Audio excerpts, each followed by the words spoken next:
Welcome to the Wednesday reading of the Sri Sai Satcharita, chapter 49. We are almost at the end of the book, and it gives me great pleasure to be reading these chapters daily with you, for you, on our YouTube channel by the Mohanji Center of Benevolence, Scotland, and from our very own Sai Baba temple. So before we start today's session, let's invoke Baba's presence, both inside and outside of you, with his mantra. Sit comfortably, close your eyes, ensure that your spine is erect and you're breathing normally.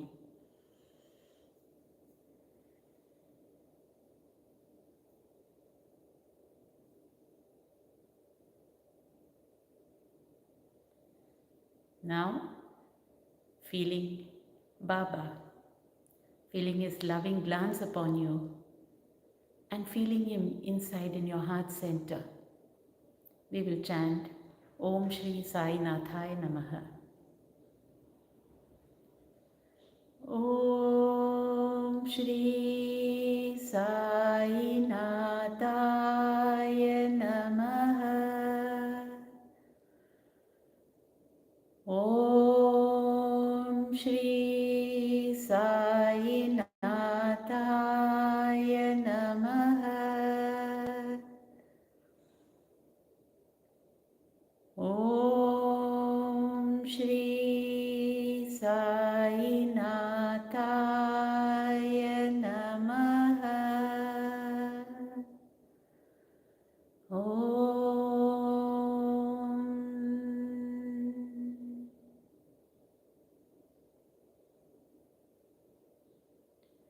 Feeling Baba's love and blessings, you may open your eyes when you're ready. Welcome again to this reading of chapter 49 from the Shirdi Sai Satcharita. This chapter actually speaks about Hari Kanoba, Somadev Swami and Nana Sahib Chandorkar. When even the Vedas and the Puranas cannot sufficiently praise Brahma or Sadguru, then how can we, ignorant, describe our Sadguru, Sri Sai Baba? We think that it is better for us to keep quiet in this matter.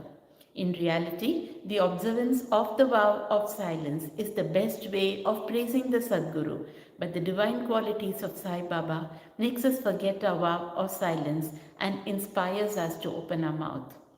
Tasteful dishes lose their taste if there is no company of friends and relatives to partake the dishes with us. But when they join us, the dishes acquire additional flavor. The same is the case with Sri Sai Leela Amrit, the nectar in the form of Sai Leelas. This nectar we cannot partake alone. Friends and brothers have to join us, the more the better. It is Sai Baba himself who inspires these stories and gets them written as he desires. Our duty is to surrender completely to him and meditate on him.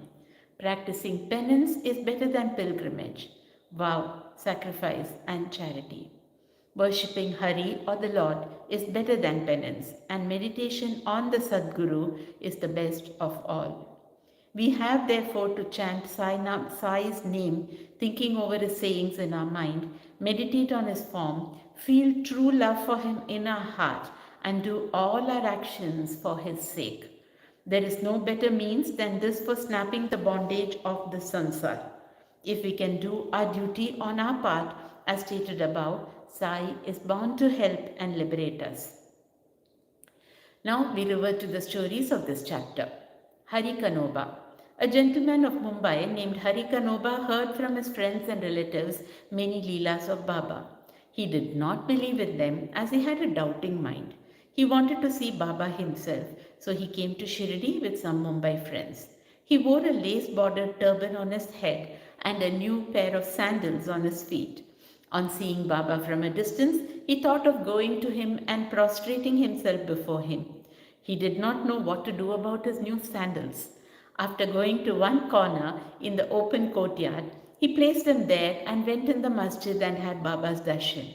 He made a reverential bow to Baba, took Udi and Prasad from Baba and returned.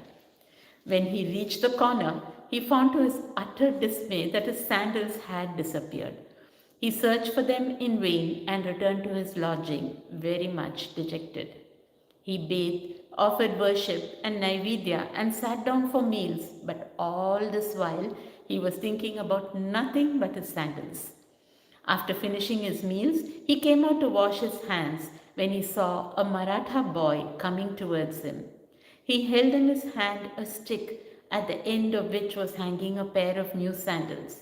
He said to the men who had come out to wash their hands that Baba sent him with the stick in hand and asked him to go on the streets crying, Hari ka beta, Jari ka feta, and that if anybody claims these sandals, first assure yourself that his name is Hari and that he is the son of Ka, that is Kanoba, and that he wears a lace bordered turban, and then give them over to him.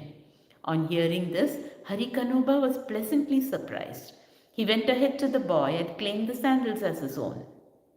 He said to the boy that his name was Hari and that he was the son of Ka Kanoba, and showed him his lace bordered turban. The boy was satisfied and returned the sandals to him. Hari Kanoba wondered in his mind that his lace bordered turban was visible to all and Baba might have seen it. But how could he know that his real name was Hari and that he was a son of Kanoba, as this was his first trip to Shirdi? He came there with the sole object of testing Baba and with no other motive. He came to know by this incident that Baba was a great Satpurush. He got what he wanted and returned home well pleased. Somadev Swami. Now hear the story of another man who came to try Baba.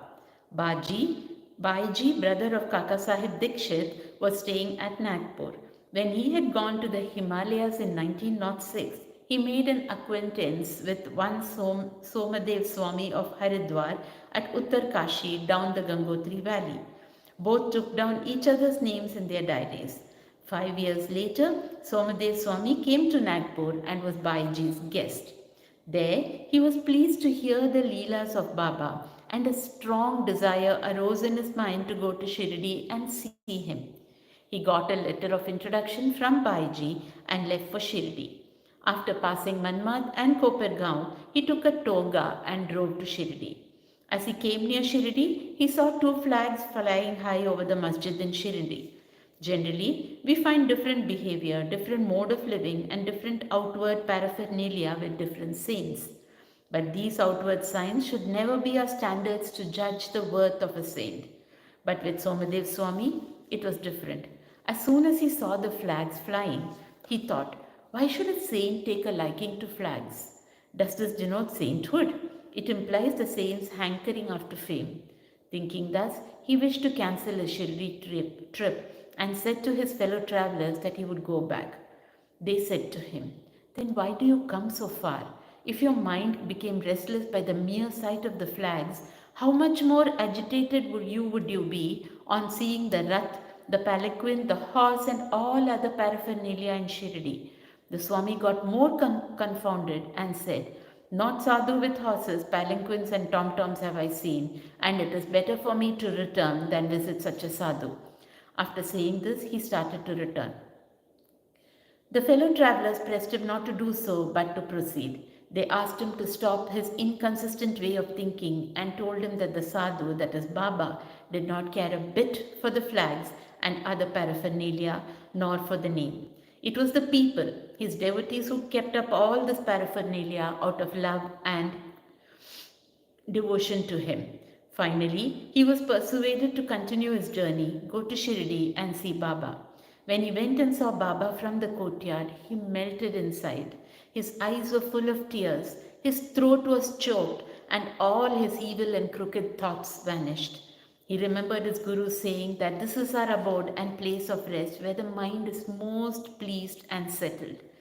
He wished to roll himself in the dust at Baba's feet, and when he approached Baba, the latter got wild and cried aloud, let all our humbug paraphernalia be with us.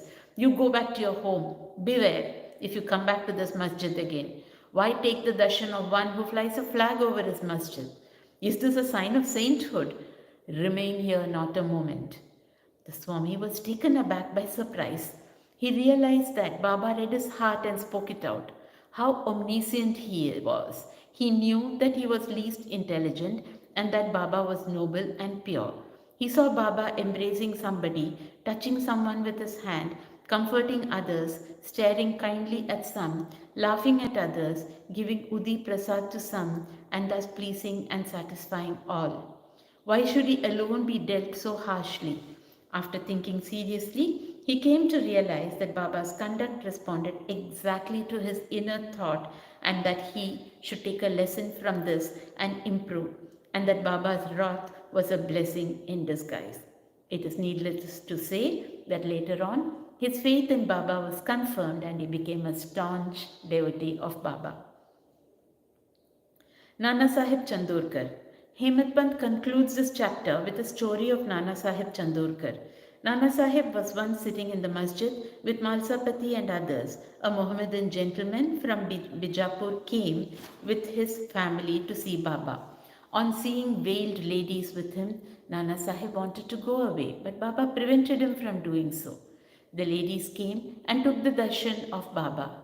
When one of the ladies removed her veil for saluting Baba's feet, Nana Sahib, who had a glimpse of her face, was so much smitten with her beauty that he wished to see her face again. Knowing Nana's restlessness of mind, Baba spoke to him after the lady had left the place. Nana, why are you getting agitated in vain? Let the senses do their allotted work or duty. We should not meddle with your work. God has created this beautiful world and it is our duty to appreciate its beauty. The mind will get steady and calm slowly and gradually. When the front door was open, why go by the back one? When the heart is pure, there is no difficulty whatsoever. Why should one be afraid of anyone if there be no evil thought in us? The eyes can do their work. Why should we? Why should you feel shy and tottering? Shama was there and he could not follow the meaning of what Baba said. So he asked Nana about this on their way home. Nana told him about his restlessness at the sight of the beautiful lady, how Baba knew it and advised him about it. Nana explained Baba's meaning as follows: that our mind is fickle by nature, it should not be allowed to get wild. The senses may get restless, the body, however, should be held in check and not allowed to be impatient. Senses run after objects of desire, but we should not follow them and crave for them. By slow and gradual practice, restlessness can be conquered. We should not be swayed by the senses, though they cannot be completely controlled. We should curb them rightly and properly according to the need of the occasion. Beauty is the subject of sight. We may fearlessly look at the beauty of objects. There is no room for shyness or fear. Only we should not entertain evil thoughts. Making the mind desireless, observe God's works of beauty. In this way, the senses will be easily and naturally controlled, and even in enjoying objects, you will be reminded of God. If the outer senses are not held in check, and if the mind be allowed to run after objects too and be attached to them, our cycle of births and deaths will not come to an end. With Vivek, discrimination as a charioteer, we will control the mind and shall not allow the senses to go astray. With such a charioteer, we reach the Vishnupada, the final abode, our real home, from where there is no return. Bow to Sri Sai, peace be to all. Jai Mohanji, Om Sai Ram.